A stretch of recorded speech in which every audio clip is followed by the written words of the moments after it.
Quero cumprimentar a igreja também com a paz. Amém? Se o irmão puder preparar o texto bíblico, ele está em 2 Samuel, no capítulo 9. E nós vamos ler do 1 ao 9. Então, enquanto o irmão vai colocando aqui na tela, eu queria dizer para vocês que durante a nossa vida, a gente vai acumulando uma série de coisas, né? Uma vez eu ouvi uma pessoa fazer a comparação com uma mochila, né? E que nós vamos colocando coisas nessa mochila. Tem pessoas que quando viajam, têm uma praticidade em preparar a mala. Graças a Deus, eu sou uma pessoa assim. Eu pego a mala, coloco ali e não consigo nunca enchê-la. Eu completo a minha mala com as coisas da minha esposa. Porque é simples, para mim é muito simples. Roupa íntima, 2, 3 bermudas, 2 calças, um sapato, 2 camisas, 3 camisas, dependendo do tempo que eu vou ficar, a mala está pronta. Mas eu percebo, e isso acho que não deve ser apenas uma qualidade da minha esposa, acho que as mulheres em geral, elas devem ter essa prerrogativa de sempre ficar em dúvida sobre o que usar, em qual situação. Então, para que não falte nada, ela acaba levando, às vezes, coisas que ela não precisa. É mais ou menos assim com vocês, mulheres? Então, é um sapato, mas será que eu não preciso de um mais baixinho, de uma outra cor? É um casaquinho, mas talvez esse casaquinho não combina com aquela bolsa, então eu tenho que levar mais um casaquinho e mais uma bolsa. E aí vai acumulando e você vai colocando coisas na mala. E invariavelmente, nós, quando chegamos ao local, grande parte daquilo que foi levado não é usado. Eu levo pouca coisa e às vezes eu não consigo usar tudo, muito menos minha esposa, minha filha também, E está lá, as coisas ficam lá na mala. E a vida da gente, às vezes é assim. A gente tem uma mochila e durante a vida a gente vai colocando coisas nessa mochila, mas somos nós que colocamos. Eu acho que a gente não deve permitir que as pessoas coloquem na nossa mochila aquilo que nós não queremos. E há pessoas que acabam colocando, às vezes, coisas demais, coisas que não precisam. E essas coisas, muitas vezes, são aquelas coisas que nos trazem transtornos durante a nossa vida. Porque a mochila vai ficando pesada. Ela vai pesando. Ela vai pesando. E chega um momento em que a vida da gente parece que está arrastada, está difícil. E você não se lembra de que muitas das coisas que você está carregando foi você mesmo que colocou dentro dessa mochila. Então, uma vez eu vi uma pessoa fazer um comentário, falando sobre... Era uma situação assim, ele falava para uma plateia de empresários, uma situação específica, mas que nós podemos trazer para a nossa vida pessoal, para todas as áreas da nossa vida. Tem hora que você precisa parar, respirar, e tirar a mochila das costas e botar na sua frente. E ter coragem de abrir essa mochila, olhar lá dentro e ver assim, o que eu tenho carregado esse tempo todo? Eu preciso continuar carregando isso? Porque enquanto a mochila está nas costas, você às vezes até esquece o que você colocou. Às vezes esquece. Não é raro, às vezes eu pegar uma mala de viagem, que nós viajamos, que usamos, sei lá, uns 6 meses atrás, e às vezes eu abri um determinado compartimento e encontrar alguma coisa lá dentro, eu falei, puxa, olha aqui, tinha uma meia aqui, eu não tinha visto, ou tinha aqui alguma coisa que eu esqueci em algum compartimento da mala, porque eu não olhei de maneira adequada. E nós temos essa prerrogativa. É difícil para nós, muitas vezes, parar e analisar um pouco o que está acontecendo. Porque a gente está sempre assim, vamos em frente. E tem que ser assim, temos que olhar para frente. Mas se alguma coisa está te impedindo de alcançar o seu objetivo, e está muito difícil, e está muito pesado, você tem que parar e verificar se são dificuldades que estão se apresentando no dia a dia, ou se são coisas ainda que você tem carregado. Então, hoje, especificamente, eu queria falar sobre um item que eu denominei como traumas de Mefibosete. Você conhece a história de Mefibosete? Eu tenho certeza, todo mundo já ouviu alguma pregação sobre Mefibosete. Eu mesmo já preguei algumas vezes sobre Mefibosete, inclusive nessa igreja. Mas não sobre o aspecto que eu vou ministrar hoje. Porque, de alguma forma, ao ler esta passagem novamente, eu identifiquei algumas coisas que das outras vezes eu não havia identificado. Então, eu vou procurar, eu vou tentar permitir que Deus possa falar com vocês através de mim, como Ele falou comigo, em relação a essa passagem. Porque eu digo para vocês, eu saio daqui hoje com algumas definições e algumas determinações para a minha vida, que eu tenho certeza que vão mudar o curso do que eu tenho feito até agora. Eu tenho certeza absoluta. Vai provocar alguma mudança, porque eu recebi isso de uma maneira muito pessoal e muito íntima. E a palavra de Deus, ela tem que ser assim nas nossas vidas, ela tem que ser uma palavra rema. Né? Falar assim, Jesus é bom, já ouviram isso? Né? Deus é amor, já ouviram isso? Deus vai abençoar você, já ouviram isso? Mas aí você olha para a sua vida e você percebe que o passar dos anos você não tem vivido essa realidade. E isso não é mentira. Muitas pessoas, ano após ano, têm vivido uma realidade diferente daquela que têm ouvido, daquilo que a Bíblia fala. Então, peraí, se a palavra de Deus é verdadeira, para se cumprir na nossa vida, por que eu continuo vivendo uma mentira? Por quê? Se isso não tem ocorrido na minha vida, é porque eu não estou vivendo essa verdade. E isso não se preocupe de achar assim, então eu estou em pecado, então a minha vida está toda errada, então eu tenho que mudar a minha vida. Não.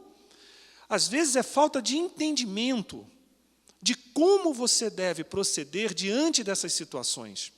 De você rever algumas escolhas que você fez no passado, que você colocou aqui nessa mochila, e que você simplesmente se esqueceu de reciclar, de arrancar, de tirar isso da mochila, para que a sua vida possa fluir.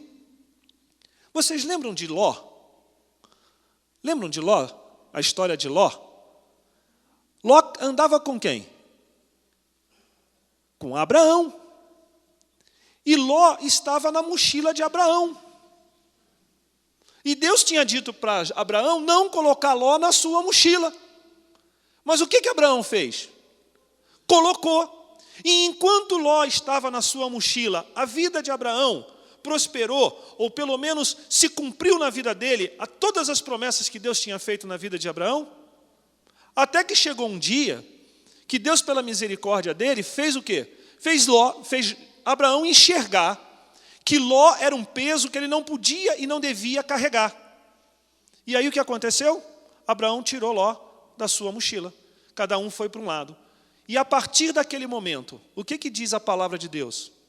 Diz que Deus o chamou ao monte, e aí Deus mostrou novamente a promessa. E a promessa começou a se cumprir na vida de Ló. Agora eu pergunto, será que Abraão estava fazendo uma má ação? Ele estava ajudando uma pessoa que ele amava. Quem era? O seu sobrinho. É errado ajudar um sobrinho? É errado ajudar um filho? É errado? Não. Mas talvez Abraão estivesse colocando a mão numa situação onde Deus tinha coisas para ensinar para Ló.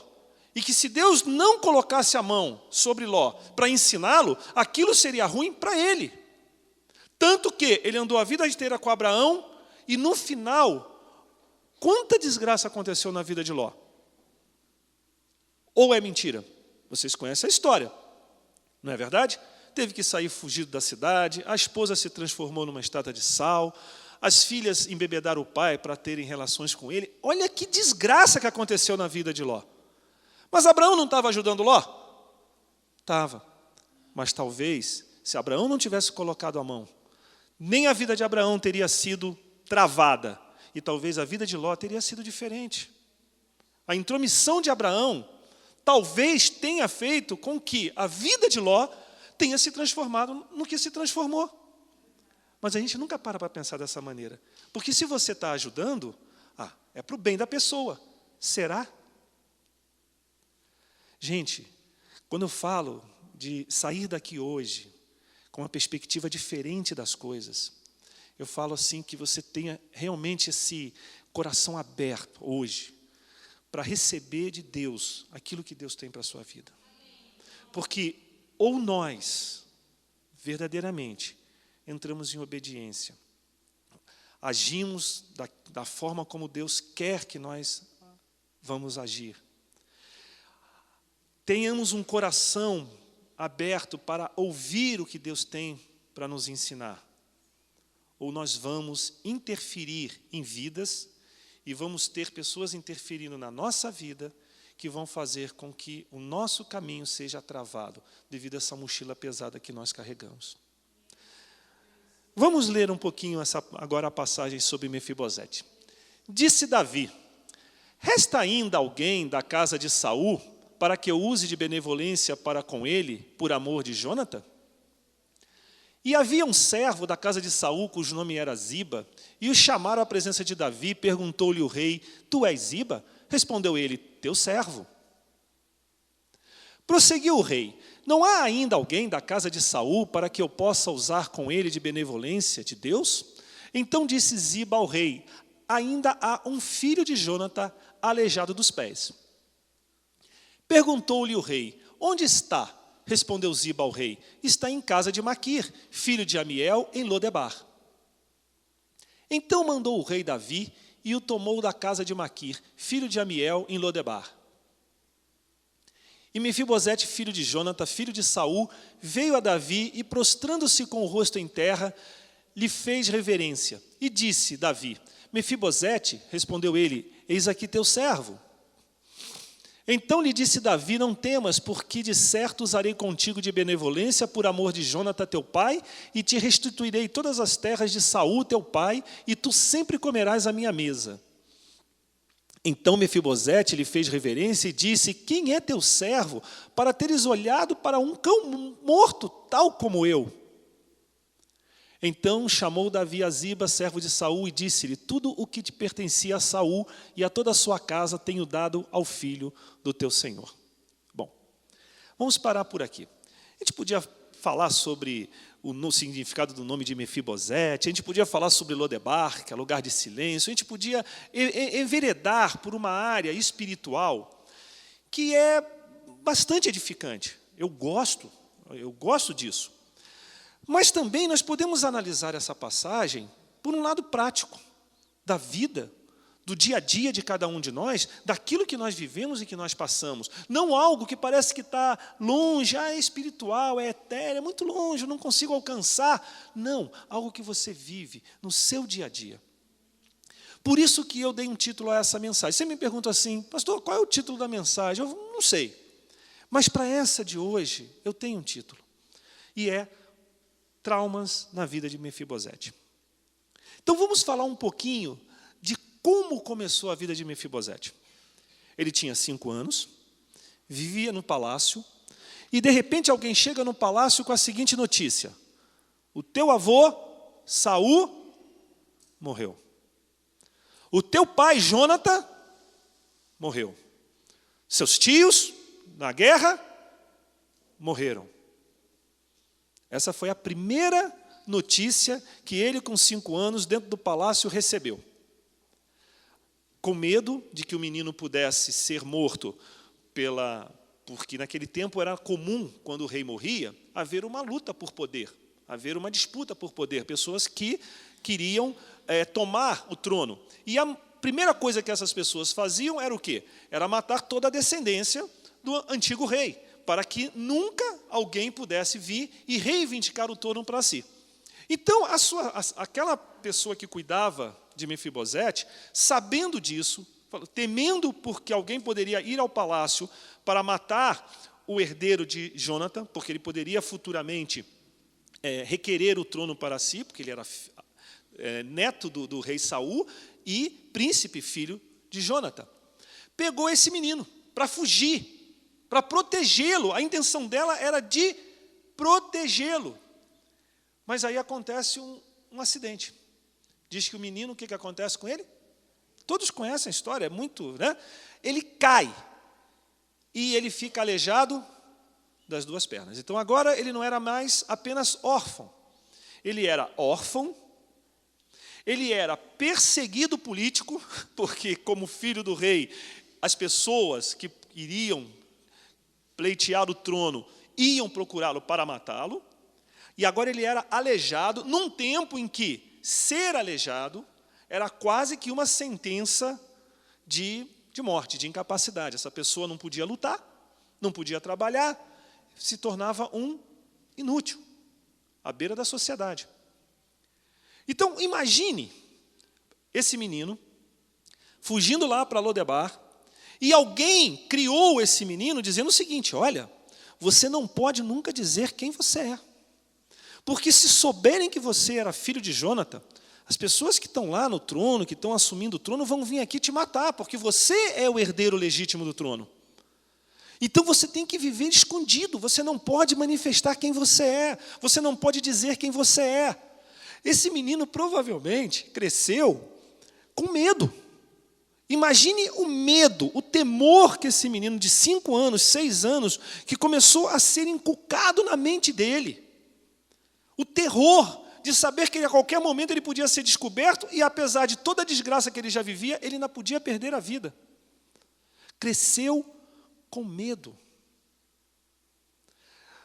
Dá para imaginar a coleção de traumas que esse menino guardou durante a sua infância, a sua juventude e depois já na idade adulta? Eu identifiquei aqui pelo menos 4 traumas. Um trauma familiar, por conta da morte abrupta de praticamente toda a sua família. É um trauma. Né? Quantas pessoas aqui perdem um irmão, um pai, um ente querido, e isso provoca dor. Não é verdade? Então, trauma familiar, pela perda da família. Ele teve ali um trauma físico, por conta de ter se tornado um menino aleijado. Era um menino normal e se tornou aleijado por causa de um acidente. E quantas pessoas, né, seja no trânsito, estupidamente, às vezes não ficam paraplégicos, tetraplégicos, por conta às vezes, de assalto, de ações estúpidas no dia a dia, corriqueiras. Não é verdade? E tem pessoas que nem são deficientes físicos, mas se colocam deficiência. Aí nós vamos falar da mochila. Aí nós vamos falar da mochila um pouquinho. Que as pessoas que se olham são perfeitas, Deus criou perfeitas, mas se incomodam por causa de uma orelha, por causa de um nariz, por causa de um dente, por causa de uma barriga, por causa de não sei o quê, e aquilo se torna um trauma. Conheço pessoas assim, coisas pequenas, simples, que para muita gente não... meu Deus, que bobagem, mas que para aquela pessoa, aquilo é um mundo que, sabe, é um poço sem fundo, e ele não sabe como lidar com aquilo. Principalmente jovem, adolescente, nossa, quanta gente deve ter passado por isso. Porque todo adolescente, ele é meio desengonçado mesmo, não é verdade? Todos nós passamos por essa fase, parece que tem um período em que o braço parece que cresce um pouco mais do que a coluna, a gente é meio desengonçado. Né? Imagina eu com 1,98 m, já com 17 anos de idade, eu já tinha essa altura. Eu era mais desengonçado ainda. E aquilo me causava um transtorno. Eu era extremamente introvertido. Introvertido, que eu digo, porque eu me escondia mesmo, eu evitava lugares públicos, eu evitava festas, porque eu me achava, nossa, uma coisa de outro mundo, de outro planeta. E eu tinha vergonha de ser como eu era. E isso trazia transtornos para mim. Eu vivi um momento assim. Eu, quando era mais novo, com meus 12, 13 anos, eu era gordinho. Não era muito alto e era bem gordinho. E aí era aquela implicância comigo por eu ser gordinho. Eu fiquei tão traumatizado porque as pessoas pegavam tanto no meu pé porque eu era gordo, que eu, com 18 anos, com 1,98 m, eu cheguei a pesar 74, 73 quilos. E eu me olhava no espelho e eu me via barrigudo, eu me via gordo. Gente, é terrível você ter problema com o seu aspecto físico. Isso é pior até do que uma deficiência física. E tem pessoas que têm esse trauma terrível. Mochila pesada. Eu identifiquei aqui um trauma social. O que é um trauma social? Onde ele foi viver? Em Lodebar. Você quer um exemplo de trauma social? Quantos meninos hoje, e meninas, estão lá na Cracolândia, mas que já viveram numa casa organizada, tinha lá sua cama, tinha sua televisão, podia não ser rico, mas tinha uma condição de conforto. E hoje dormem no meio das fezes, em cima da urina, vivem drogados o dia inteiro, escolheram aquela vida, caíram numa armadilha. Agora, eles vão ser resgatados, em nome de Jesus, que esse programa aí da prefeitura possa resgatar muitos e muitos dali. Mas pergunte para uma pessoa que viveu em condição de rua, se a rua não lhe causou um trauma, se aquela condição não lhe causou um trauma. As pessoas chegam a falar que estão dormindo às vezes numa cama, acordam desesperadas, porque sentem que alguém está ali para fazer algum mal a eles, para alguém estar ali para feri-los, ou para roubar alguma coisa que eles têm, porque eles guardam tudo ali junto com eles. É terrível. Isso causa um trauma social. E, por último, o emocional, que é um dos piores deles, né? Que é o trauma emocional, que te leva à perda da autoestima, que te leva à depressão. Porque o trauma emocional ele vem de uma ruptura muito abrupta na sua vida. O nome já diz, é uma ruptura, é uma quebra, é uma coisa que acontece de repente e você não estava preparado para aquilo. E tem pessoas que ficam com traumas emocionais terríveis, por exemplo, por a quebra de um relacionamento. Tudo está correndo bem, de repente há uma ruptura naquele relacionamento. E a pessoa, pelo menos geralmente né? Não os dois, mas geralmente sente aquela perda e aquilo causa um trauma tal que a pessoa parece que não consegue mais se relacionar dali para frente, porque aquele medo de que aconteça aquilo novamente, que provoque novamente aquela dor. Poxa, quem gosta de sentir dor aqui? Alguém gosta de sentir dor? Eu não gosto, eu detesto. Eu não gosto que minha esposa esprema nem um cravinho em mim. Deixa o cravo aí, porque eu detesto dor. Não gosto de dor. E acredito que ninguém goste de dor. Então você vai viver uma experiência que um dia te causou uma dor. Aí fica aquele trauma. E se acontecer novamente? Resultado, você não se abre para novos relacionamentos e aquela mochila pesada, carregando aquela mochila, tentando sempre se proteger, sempre se defender. É lógico que o tempo aqui não é suficiente para a gente falar de todas essas áreas, familiar, emocional, da maneira como a gente deveria. Mas eu quero, na verdade, provocar em vocês uma reação de que vocês busquem dentro de vocês, dentro dessas 4 áreas aqui que a gente identifica na vida de Mefibosete, alguma coisa que possa estar segurando, travando a vida de vocês. Então, vamos começar aqui a falar um pouquinho de família. Uma situação muito corriqueira, muito simples em família, e que geralmente acontece de geração em geração. Abraão teve 2 filhos, correto? Isaac e Ismael. Mas ele preferia um, não preferia? Quem ele preferia? Isaac. Aí Isaac teve 2 filhos, não teve? Quais foram os filhos de Isaac? Jacó e Esaú. Mas ele também preferia um deles, não preferia? Agora, olha que interessante. Abraão preferia a Isaac. Então, Isaac era o queridinho. Aí, Isaac preferia a Esaú. Só que a história de Esaú, a Bíblia ali, ela dá uma parada. E ela vai para a vida de quem? De Jacó, que não era o preferido do pai. Então, a gente devia pensar assim, poxa, ele deve ter aprendido a lição. Porque era tão duro para ele, né, ser preterido pelo pai, saber que o pai tinha um filho de preferência, que, puxa vida, provavelmente na família dele, quando ele tiver os seus filhos, ele vai ser o quê? Um pouco mais igualitário. Mas aí, ele teve uma família abençoada, muitos filhos, e dentre os filhos tinha um que se chamava José. E quem era José? O queridinho de Jacó. Mas Jacó não tinha sofrido com isso, porque o pai preferia a Esaú. E por que agora ele estava cometendo o mesmo erro do pai? Porque, na verdade, amados, eu vou ser bem sincero aqui, eu vou falar agora para os pais, porque os filhos só vão saber disso quando tiverem os seus filhos. Não tem como um pai e uma mãe amar mais a um filho do que a outro. O que existe é relacionamento e proximidade. É claro que o filho que te busca mais, se aproxima mais de você, está ali com você, os filhos casam, saem de casa. Vai ter um que vai estar mais presente e vai ter um que vai estar menos presente. O amor é idêntico, é igual. Mas você vai ter mais relação, mais relacionamento com quem está mais perto de você. Mas isso não é amar mais. E você, filho, que ainda não tem os seus filhos e que acha que não é, que é preterido, primeiro, aproxime-se mais do seu pai e você vai ver que o que eu estou falando é verdade. Você vai ver como é que vai mudar o relacionamento. Essa é a primeira dica. E quando você tiver seus filhos, você vai saber que eu falei a verdade. Você não consegue amar mais um do que a outro.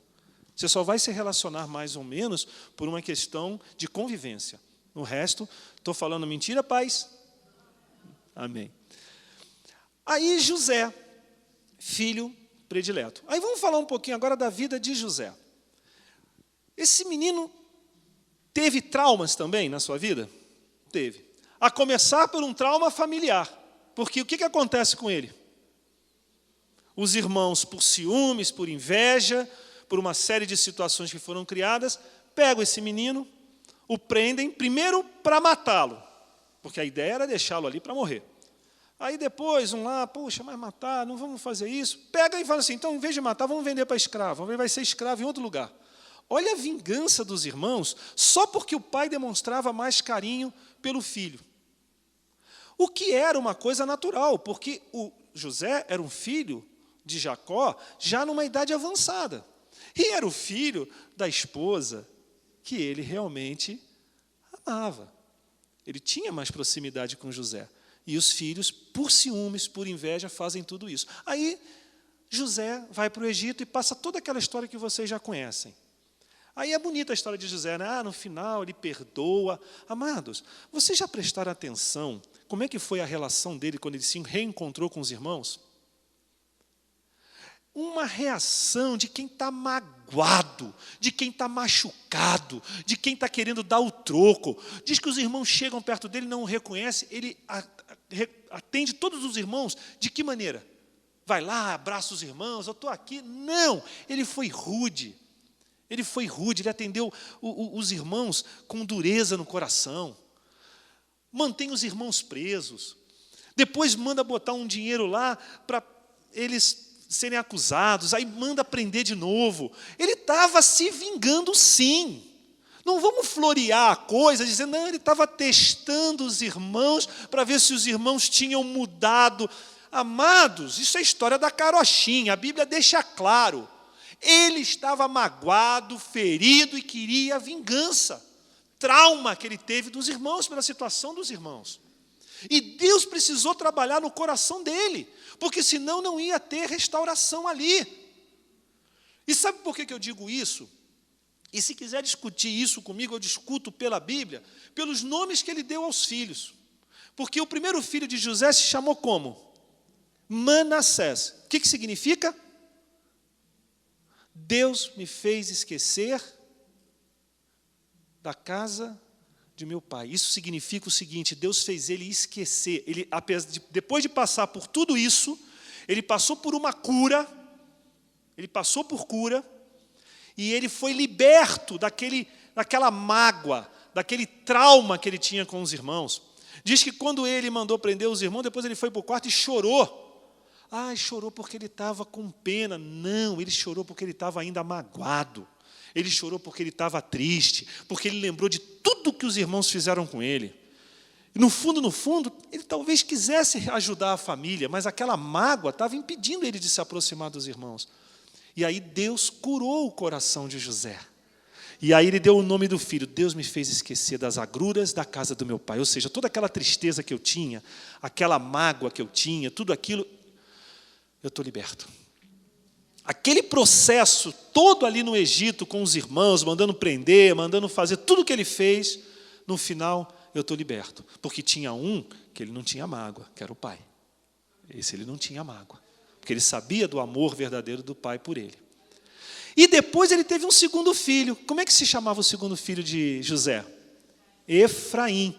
E o que significa Efraim? Deus me fez próspero na terra da minha aflição. Essa é a vamos dizer assim, literal, né? O significado literal de Efraim. Vencedor, mas Deus me fez próspero na terra da minha aflição. Ou seja, no lugar onde ele passou toda a aflição dele, todo o sofrimento dele, Deus o fez próspero. Mas engraçado, o processo de Efraim, ou o processo de prosperidade, veio quando? Antes ou depois do processo de Manassés? Depois. A prosperidade de José, na vida de José, e aí não estamos falando financeiramente, porque ele já era o segundo em comando no Egito, então rico ele já era. A prosperidade aí não está falando de prosperidade material, mas está falando da vida de José. Ele precisava se libertar daquilo para poder viver liberto, para poder viver a sua vida com intensidade, porque aquela mágoa estava lá dentro, estava guardada, estava escondida. E aí, nós temos aqui médicos aqui, que isso já é clinicamente comprovado, que uma pessoa que carrega a raiz de amargura no seu coração, ela é suscetível a desenvolver câncer, ela é suscetível a desenvolver problemas cardíacos, porque isso faz com que a natureza da pessoa fisiológica seja agredida, seja prejudicada pela sua alma, pelos seus sentimentos. Então José passou por um processo de cura. Ele esqueceu, ele conseguiu se libertar daquilo. E quando ele foi liberto, o processo de Efraim entrou na vida dele. Ele começou a ter uma vida próspera. Próspera, volto a dizer, não estou falando de materialidade, mas estou falando de ter uma vida alegre. Você não precisa ser rico para ser feliz. A gente sabe disso. Ninguém precisa ser rico para ser feliz. Amém?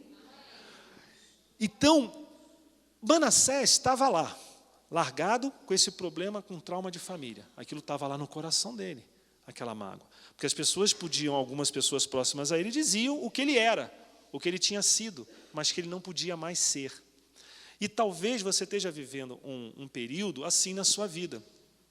Porque as pessoas vêm aqui, ministram para a sua vida e dizem assim, que você é filho do rei, que você é um príncipe e uma princesa, que todas as coisas você pode naquele que te fortalece, mas você não vive isso no seu dia a dia. Então, agora não é mais Manassés, Mefibosete, as pessoas que o conheciam, que sabiam qual era a sua origem, diziam para ele, você é príncipe, você é filho de Jônatan, você é herdeiro de Saul, você vivia no palácio, mas ele olhava em volta. Qual era a vida que ele levava? Uma vida de miséria. Como é que ele ia acreditar? Ele até sabia, mas ele falava assim, mas isso acabou. Isso não é mais para mim. Foi um dia, mas infelizmente acabou. E tem muita gente hoje na igreja que durante anos tem ouvido essa ministração, que você pode, que as coisas vão dar certo, que as coisas vão mudar. Mas você está tão acostumado a olhar a sua vida no redor, que era o que Mefibosete fazia, que você perde esperança. E você aceita que essa condição é a sua condição atual hoje. Um dia foi assim, mas agora não vai ser mais. E quando a gente perde a esperança, a gente perde tudo. A gente perde tudo. A esperança é que move o ser humano. Se você não tiver esperança de conquistar algo melhor, você não tem motivação para lutar. Você não tem motivação para combater o inimigo. Você não tem motivação para orar. Você não tem motivação para reagir, porque você já se entregou. E tem gente aqui, muita gente, que está cansada de lutar. Mas o problema mas pastor, eu luto e nada acontece. Por quê? Porque você precisa pegar essa mochila que está nas suas costas, botar na sua frente e começar a olhar dentro dela e ver o que você colocou dentro dessa mochila durante tantos anos. Esses anos que você vem desenvolvendo na sua vida, o que você tem colocado na sua mochila? O quê? Isso é para você parar e pensar, porque eu não sei o que você coloca na sua, eu sei o que eu coloco na minha. Quais são as minhas prioridades? Será que a minha prioridade é minha esposa? É meus filhos? É minha família? Ou será que a minha prioridade é o meu trabalho? Eu não sei. Será que a minha prioridade é trabalho ou é dinheiro? Porque tem diferença. Tem diferença. Porque se a sua motivação é dinheiro, você nunca vai ser feliz. Se a sua motivação é trabalho, você pode se realizar, tendo seu sustento digno para a sua vida, e você ser totalmente completo. Mas se sua motivação é dinheiro, você nunca vai estar satisfeito, porque você vai querer sempre mais. E aí, às vezes, você toma decisões, porque você está indo atrás, não de você satisfazer a sua vida com o trabalho, mas de satisfazer a sua vida com o dinheiro, que aí você começa a tomar algumas atitudes, algumas ações, que acabam prejudicando o seu trabalho e acabam fazendo você perder justamente aquilo que você está atrás, dinheiro. Por quê? Isso é uma realidade. As pessoas, a maioria das pessoas que caem em golpes, esse o famoso 171, né? 99,9% das pessoas caem nos golpes porque elas são o quê? Ambiciosas. Elas acham que vão ganhar muito e rápido. E aí elas caem no golpe da carochinha. Que parece até, tem algumas ações que a gente fala que as pessoas não acreditam, mas que, pessoal que vive, principalmente na polícia, delegacia, conta cada uma que você não acredita. Pessoas que compram bilhetes, né, premiados. Olha, eu ganhei na loteria, preciso voltar para a minha terra, tenho que vender o bilhete, e o cara compra o bilhete e não percebe que aquele bilhete, está lá os números realmente que foram sorteados, mas é o número do próximo jogo, não daquele que foi sorteado. O cara está tão ambicioso, tão ganancioso, acha que vai enganar o pobrezinho que está ali, que ele olha, pô, mas é mesmo, os números que foram sorteados na semana passada, e ele não percebe que aquele jogo é o da semana que ainda não foi sorteado, e o cara vai lá e vende o bilhete, E tantas outras coisas, né? Quanto carro, né? Pô, o cara está vendendo um carro barato, deposita o dinheiro na minha conta e vem buscar. O cara vai e deposita, e não existe carro nenhum. Compras nos sites, então, meu Deus do céu. Aqui mesmo, uma vez, nós fomos vítima. Aí, o jovem que era o líder dos jovens foi comprar uma câmera, a gente queria comprar uma câmera fotográfica para ir para o grupo. Aí eles viram lá uma câmera muito bacana, maravilhosa, só que o preço, nossa, é essa peça aqui que a gente tem que comprar. E a câmera nunca chegou, o dinheiro foi, mas a câmera nunca chegou. Então, gente, existe a ambição, e a ambição leva você a tomar ações que acabam te prejudicando depois. Mas coisas que estão aqui, ó, estão na mochila. Então está na hora de botar, mais uma vez eu falo, bota a mochila na sua frente e começa a fuçar dentro dessa mochila. Procura um ló ali dentro. Tem ló dentro dessa mochila, pode acreditar. Às vezes eu tenho uma pessoa que eu gosto muito, essa pessoa está no Japão já há uns 15 anos ou mais. O esposo era japonês e estavam passando uma dificuldade muito grande aqui, então ele acabou indo para o Japão e foi trabalhar no Japão, mas ele era cidadão japonês, conseguiu um trabalho numa empresa lá, e a esposa era missionária, ela foi junto. E ela começou a abrir igrejas lá no Japão, e tem várias igrejas hoje já abertas, e ela é responsável hoje por várias denominações. E ela tinha uma sensibilidade para as coisas muito grande. Ela uma vez estava falando para a gente que tinha um irmão que tinha uma necessidade de um colchão. E que ela foi levada por uma ação do seu coração a fazer o quê? O irmão falou da dificuldade no domingo, na segunda-feira ela pegou o marido, foi numa loja, comprou o colchão, foi lá e deu o colchão para a mulher, para a pessoa. Depois que ela presenteou o colchão, diz que Deus falou no coração dela que ela ia passar por uma luta, por uma provação, porque aquela pessoa estava em provação, e ela colocou a mão numa coisa que não era para ela fazer. Aí diz que aquilo veio um temor no coração dela, e ela disse assim, irmão, Eu passei. Passou a aprovação. E Deus revelou para ela. É que muitos de nós não têm a sensibilidade de ouvir o Senhor. E às vezes passa por uma aprovação e acha que fez alguma coisa errada. Não. Às vezes, aparentemente, você fez uma coisa certa. Mas você não consultou a Deus. É para fazer. Aprenda isso, igreja. Até para você colocar a mão sobre uma situação que pode ser um tratamento de Deus, você precisa orar e perguntar a Deus, é para fazer? Porque coração mole a gente tem, todo mundo tem. E às vezes a gente quer colocar a mão aonde a gente não deve. E às vezes Deus está provando aquela pessoa naquela área, e você vai lá e interfere no tratamento de Deus na vida daquela pessoa. Você acha que você não vai passar alguma coisa? Deus vai falar, não, pô, tadinho, ele fez por um coraçãozinho bom e tal. Você passa, amado. Você passa. Eu já tive experiência dessa também.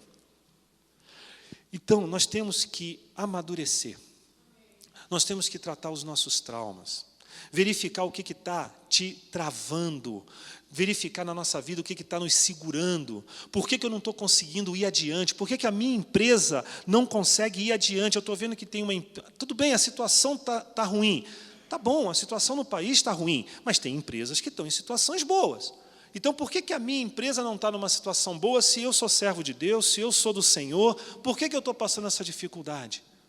E aí você fica procurando um motivo ali, alguma coisa que você fez errado e tal, e às vezes não, o problema está aqui, ó, na mochila, alguma coisa que você está carregando que não era para você carregar. Alguma ação que você, alguma tomada de decisão errada que você tomou e que você pode reverter e que às vezes você não consegue identificar.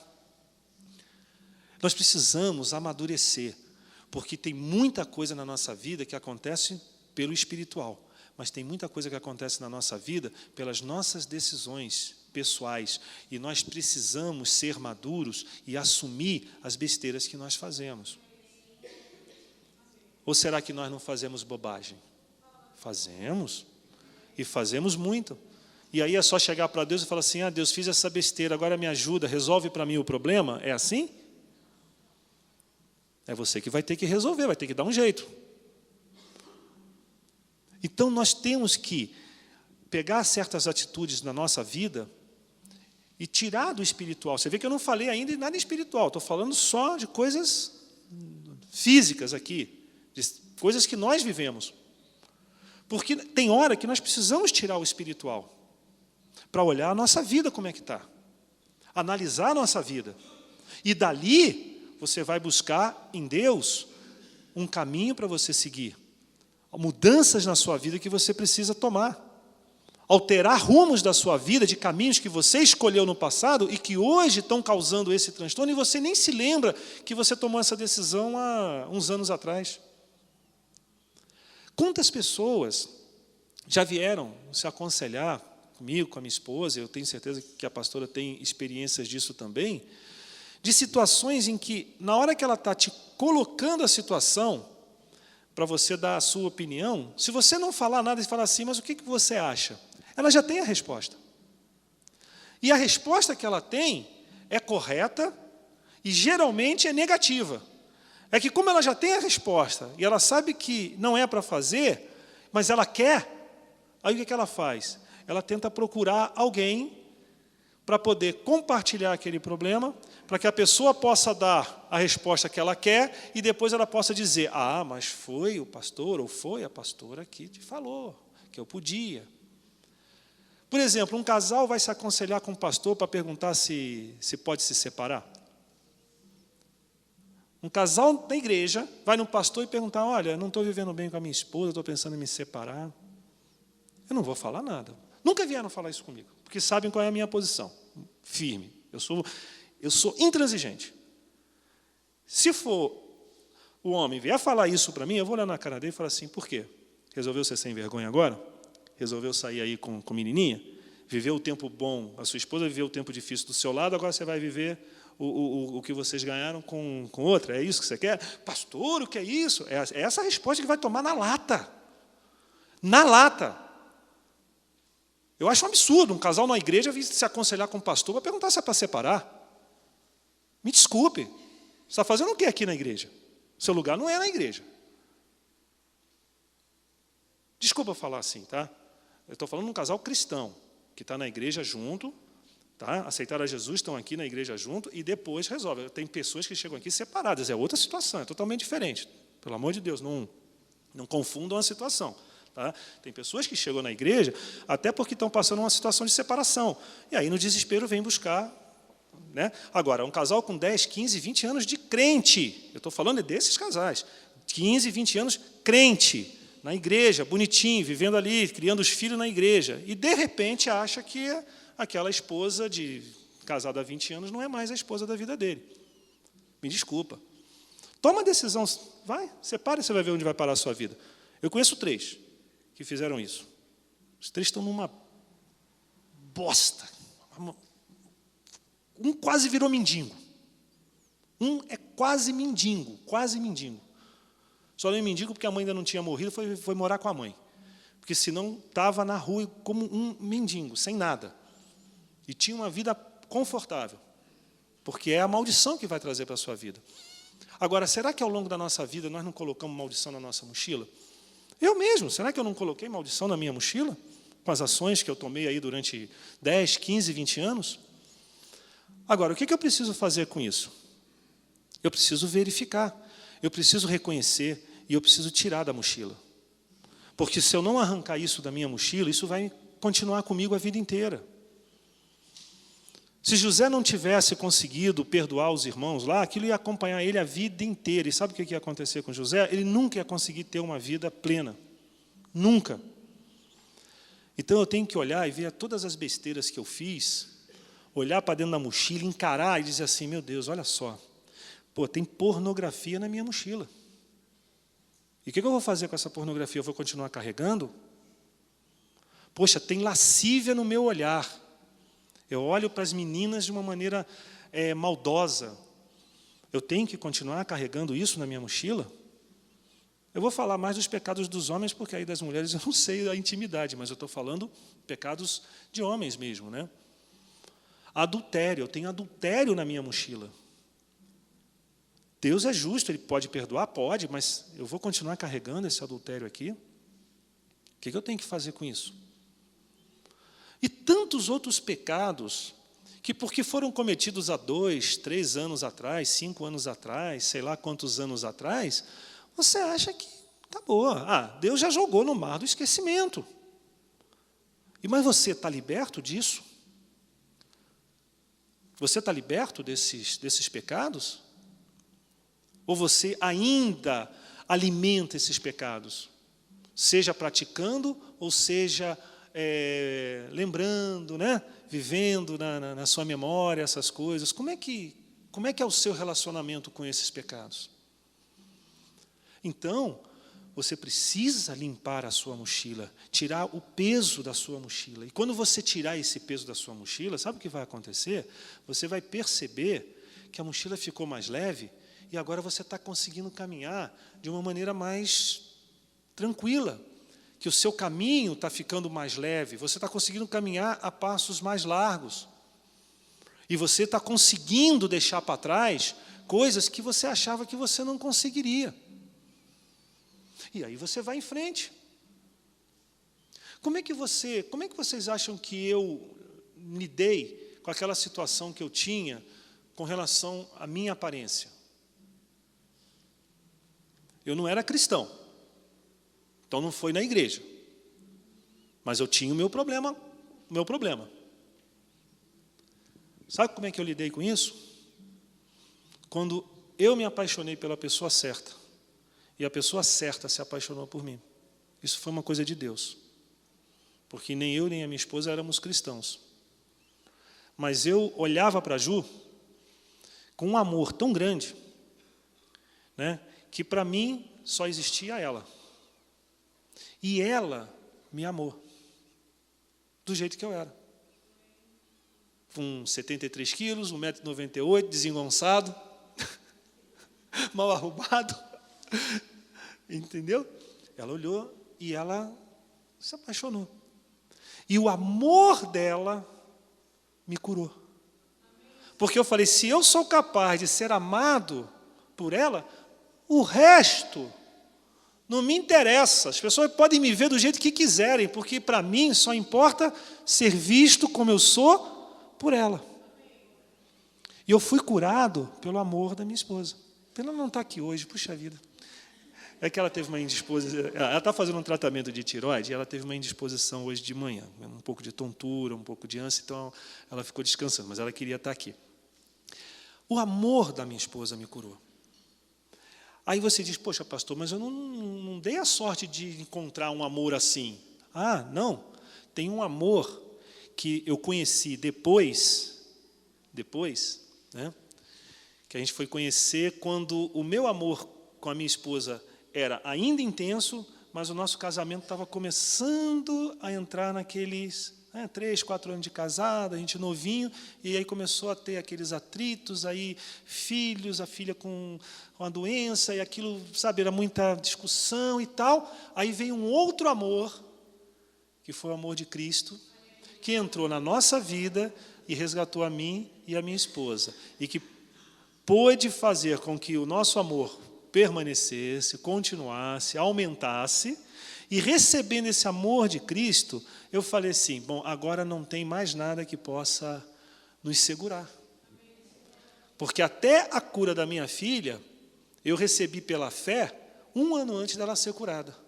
Quando eu digo que eu recebi literalmente. Eu falo isso no meu testemunho. Eu dizia, a minha filha está curada. Porque eu cria na promessa de Deus, que Deus ia curá-la, e a promessa de Deus para mim, e o amor de Deus para mim, era tão intenso, e o meu por Ele, que eu não tinha no meu coração uma grama de dúvida de que pelo amor dEle por mim, e pela minha casa, e pela minha esposa, e pela minha filha, iriam curá-la. O amor, ele liberta. E desse amor, ele vem dessa forma, ele vem de Deus. Agora, você consegue se sentir amado por Deus? Verdadeiramente amado, saber que Deus ele olha para você, que Jesus olha para você e fala assim, nossa, eu sou apaixonado por você, você é capaz de tudo. Sabe por que eu estou falando isso? Porque todos esses traumas aqui, eu acabei não falando muito sobre os traumas, mas todos os traumas, ele traz uma coisa embutida nele, que se chama medo. O trauma traz o medo. E aí você passa a ter medo. E esse medo, por exemplo, a síndrome de pânico, que vem muitas vezes causado por um trauma, eu não sou psicólogo, mas a pastora ali ela pode me corrigir se eu falar uma besteira grande aqui. Se eu falar uma besteirinha, ela me corrige depois, mas se eu falar uma besteira grande, pode corrigir agora. Que você tem um trauma, aquele medo daquilo começa a crescer dentro de você e aquilo vai se transformando no pânico. Né? Quando a minha esposa fez o tratamento por a síndrome de pânico, por causa de uma suspeita de câncer que ela teve, que foi o gatilho para fazer com que, né, ocorresse tudo o que ocorreu. Ela tinha tanto medo de tudo, que aquilo se tornou um pânico. Domingo era uma tristeza, porque domingo tem futebol, então tem jogos, o pessoal passa na rua gritando. Ela entrava em desespero dentro de casa. Ela só dizia assim, as pessoas vão vir aqui me pegar. Vão vir aqui me pegar, as pessoas querem me pegar, querem me matar. Medo. Aí a palavra de Deus nos ensina que o verdadeiro amor lança fora todo medo. O verdadeiro amor. Gente, se o amor da minha esposa, que nem era esposa, era só uma paquera, lançou fora aquele medo que eu tinha, daquele trauma de me relacionar, de me achar todo torto, e aquele amor foi capaz de me libertar daquele meu trauma, quanto mais o amor de Deus não pode te libertar de todo e qualquer trauma, seja ele por um problema de relacionamento, seja ele por um problema financeiro, seja ele por um problema profissional. O amor de Deus vai tirar o medo de dentro de você. E no momento em que esse medo sair, você consegue reagir. Eu estou falando isso porque, na verdade, o que aconteceu? Não estava lá Mefibosete, lá em Lodebar? Não estava lá sozinho? Não estava com todos os seus traumas? Não estava com todos os seus medos? Mas me diga uma coisa, a ação de Davi, o que moveu Davi a fazer o que fez por Mefibosete? Uma palavra descreve. O amor. Ele tinha amor por Jonathan, que era um amigo querido dele. E esse amor, ele liberou para Mefibosete, o seu filho, e resolveu agir com ele de bondade. Mas o amor de Davi, porque Mefibosete deve ter chegado no palácio e falou, pô, agora vai cortar minha cabeça. Pô, por que o rei me chama no palácio? E a autoestima dele estava tão baixa que ele se achava como um cachorro morto. Isso era uma expressão que se usava em Israel, que o cachorro era como se abaixo de qualquer outro animal, era um lixo na sociedade. E ele se julgava dessa forma, mas o amor de Davi por ele, de chamá-lo, de pegá-lo, de colocá-lo na sua mesa, foi uma ação real. Então Deus vai manifestar esse amor na sua vida, se você permitir, usando a vida de alguém, com certeza. Ele vai usar alguém que vai se aproximar e vai transmitir esse amor, e você vai saber que é Deus que está agindo naquela situação. E esse medo que está dentro de você, que está te bloqueando, que está te segurando, que está impedindo de você fazer essa limpeza, porque quando eu falo em limpeza, eu vou ser um pouco mais claro, às vezes a gente precisa confessar o pecado. Precisa confessar. Dizer, olha, eu tenho esse problema. E a pessoa orar com você e você dizer, agora eu vou entregar isso, esse problema não é mais meu, não, eu não sou mais assim. E você ser liberto daquilo. Amados, eu estava uma vez já estou finalizando, só para tentar dar um exemplo para vocês. Quando eu estava passando, né, aquela situação toda da Ju, com síndrome de pânico e tal, eu também acabei entrando em depressão, essa que é a verdade. Só que eu acabei não me cuidando, porque a gente tão preocupado com ela, eu acabava me esquecendo um pouquinho de mim. E eu entrei em depressão também. Eu tenho certeza disso, porque minha esposa conta uma situação que eu não me lembro, que quando ela estava internada lá no hospital, no Einstein, Albert Einstein, eu fui lá visitá-la. E ela disse que quando eu saí, ela chorou muito, porque, segundo ela, eu não me lembrava disso, eu não me lembrava, ela se lembrava. Eu estava com a mesma roupa de uns 2 ou 3 dias atrás, eu estava fedendo, cabelo sujo, barba sem fazer. Ela olhou para mim, ela disse que eu estava assim, com uma aparência terrível, e eu não conseguia ver isso. Era depressão, eu estava deprimido. E aí, quando ela começou a melhorar, eu ainda continuei naquele processo um pouco, né? Fui melhorando aos pouquinhos. E eu me lembro que eu estava parado há um tempo, uns 2 anos, mais ou menos, sem fazer nenhum tipo de obra. E aí eu fechei uma obra com a Renner. E quando eu fechei essa obra, eu tive o maior arrependimento da minha vida, porque o medo de que aquilo não ia dar certo tomou conta de mim, que eu não conseguia dormir. A noite inteira eu ficava pensando, e aquilo não vai dar certo, para que eu fui fazer isso, para que eu fui me envolver com isso agora, eu não estou preparado, eu não tenho competência, e aquele medo. Mas eu guardava isso, eu falei, não vou falar isso para minha esposa, né? Deixa eu segurar a onda. E eu fui ministrar numa igreja. E na igreja que eu fui ministrar, eu preguei alguma coisa sobre fé, sobre entregar seus problemas e tal. E naquele momento eu confessei isso. Eu falei, amados, eu estou passando essa situação, eu estou com medo. Eu conheço a Deus, eu sei que o Senhor pode fazer. Eu sei que essa obra para Deus não é nada porque Ele criou o mundo em 6 dias. Então o que é essa obra? Mas eu não consigo vivenciar isso, mas eu quero. E ministrei para a igreja isso, oramos sobre isso, e eu falei da minha fraqueza, e oramos também, para todo mundo, eu incluso. Eu saí daquele culto liberto. Eu saí daquele culto liberto. Eu saí dali com uma coragem, com um ânimo, com uma disposição. E a partir de lá, só fez crescer. Mas eu fui liberto naquele culto, daquela depressão. Então, antes de nós finalizarmos, eu queria convidar você a ficar de pé. Agora 1 minuto. Você não precisa vir aqui à frente, senão vamos orar onde você está. E eu acabei falando muita coisa que não estava no roteiro, mas eu creio que, de alguma forma, algumas pessoas talvez não tenham entendido, porque não foi com elas, mas algumas pessoas tenham recebido uma ou outra coisa, porque eu acho que Deus aqui tentou falar com todo mundo. O que nós vamos fazer hoje é tentar isso, é visualizar essa mochila que nós temos nas nossas costas, colocar na sua frente. E você não vai confessar o seu pecado para mim, pelo amor de Deus. Eu não quero saber. Vai ser assim, no seu coração. Você vai colocar isso diante de Deus e vai dizer assim: Senhor, hoje eu não quero sair daqui carregando essa mochila. Eu quero deixar isso aqui. Eu quero deixar isso aos seus pés. Eu quero deixar isso na cruz. Aí você vai confessar aí no seu coração, no seu pensamento, o que pode estar pesando nessa mochila. E se você não lembrar de nada, tá?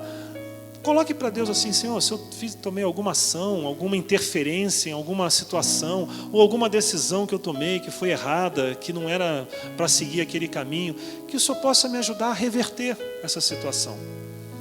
Por quê? Porque eu preciso que a minha vida seja mudada. Eu preciso mudar de vida. Eu preciso mudar a minha área emocional, eu preciso de mais autoestima, eu preciso de ajuda para administrar a minha empresa. Amado, é aquilo que você está vivenciando hoje. E nós vamos colocar isso para Deus. E nós vamos deixar, porque não vai ficar aqui na igreja. O Senhor vai recolher isso. Vai libertar você. E você vai sair daqui hoje liberto dessa situação. Se você tem dificuldade de relacionamento porque você foi ferido nessa área, hoje é o dia de você deixar isso aqui. Então, hoje é o dia. Amém? Feche os seus olhos. Senhor nosso Deus e Pai, nós sabemos que durante a nossa vida, Senhor Deus, muitos traumas têm nos atingido, têm nos assolado. Nós sabemos que o inimigo das nossas vidas, Senhor, tem armado armadilhas dia após dia, Senhor Deus, para nos destruir. Nós sabemos, Pai, que durante anos nós temos acumulado, Senhor Deus, pecados, e temos escondido esses pecados numa mochila, mas nós temos carregado isso conosco, Senhor. Nós temos carregado e isso tem nos deixado paralisados. Nós não temos conseguido alcançar a plenitude na nossa vida, Senhor Deus, porque esse peso que nós carregamos ainda do passado, Senhor Deus, tem nos prejudicado, tem impedido a nossa caminhada. Então nesta manhã, Senhor, eu quero, como um ato profético, tirar das minhas costas essa mochila. Eu quero colocar ela na minha frente e eu vou abrir, Senhor. E eu vou revelar para o Senhor tudo que está aqui dentro dessa mochila, Pai. Tudo.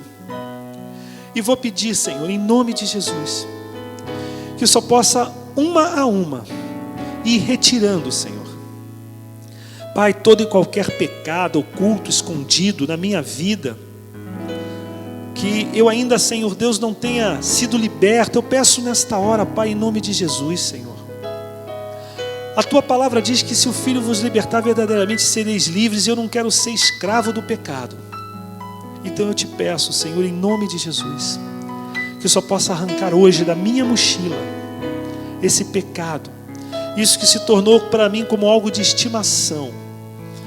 Isso eu possa, Senhor Deus, lançar na profundeza do oceano, porque a Tua palavra diz que quando a gente verdadeiramente se arrepende, Pai, o Senhor lança isso no mar do esquecimento, e o Senhor jamais, jamais se lembra dele. Eu também não quero mais me lembrar, Senhor. Pai, nós sabemos que muitos aqui têm mágoas guardadas, acumuladas dentro dessa mochila. Mágoas, Senhor Deus, com pessoas da família, com pessoas que passaram pela nossa vida em algum momento e que em algum momento nos prejudicaram, ou até mesmo pessoas que nós também prejudicamos e hoje, Senhor Deus, sentimos o reflexo disso, Pai. Então queremos primeiramente pedir perdão por todas as pessoas que nós prejudicamos, Pai. Toda pessoa que eu possa ter prejudicado, Senhor, ou que eu poderia ter ajudado e não o fiz, Pai, em nome de Jesus, que o Senhor possa me perdoar, nos perdoar, por não termos tido o discernimento correto naquele momento, de agir de uma forma correta. Mas também quero liberar perdão, Senhor, para todas essas ações que feriram o meu coração, palavras duras, seja de esposa, de marido, de filho.